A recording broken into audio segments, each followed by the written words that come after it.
Pour la capsule 2, donc c'est la suite de la capsule 1 sur l'énergie mécanique. Là, on va parler du travail d'une force, et bien une énergie aussi. Donc on va commencer par évoquer ensemble le travail d'une force, est toujours noté WAB de F. Donc faites attention aux indices, hein. C'est très important.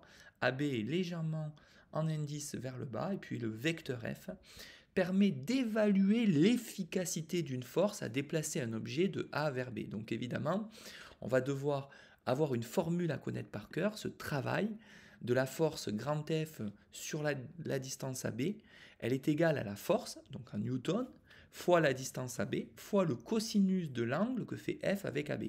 Donc je reprends chaque terme, ça c'est le travail d'une force, que l'on note grand F sur la distance AB, elle s'exprime en joules.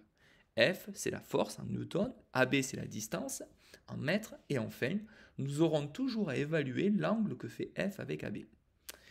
Et bien sûr, cet angle, ce sera toujours en degrés. Alors, pour nous simplifier la tâche, bien comprendre que le travail de la force peut être positif ou négatif, tout dépendra de l'angle. Si l'angle est égal à 0, ben le cosinus de 0, c'est 1. Si l'angle est égal à 90, mais le cosinus de 90, ça sera 0.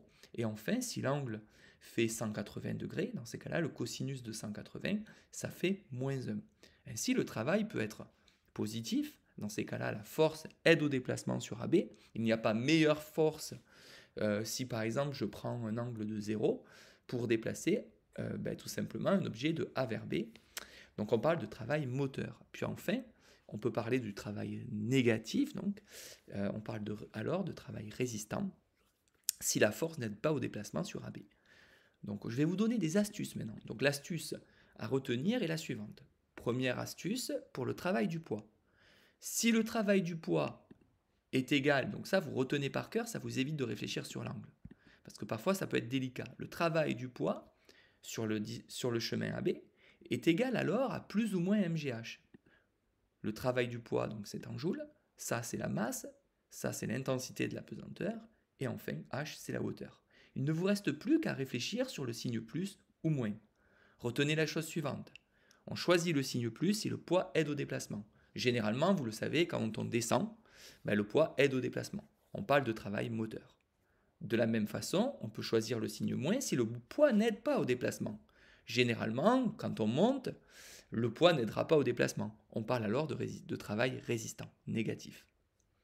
Retenez aussi que pour le travail de la réaction normale, puisque la réaction normale est toujours perpendiculaire au déplacement, dans ces cas-là, le travail est nul.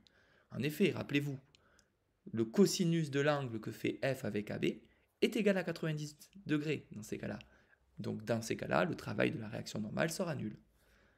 La justification de dire que Rn est perpendiculaire à AB suffira. On parle aussi de travail nul du coup, 0 joule.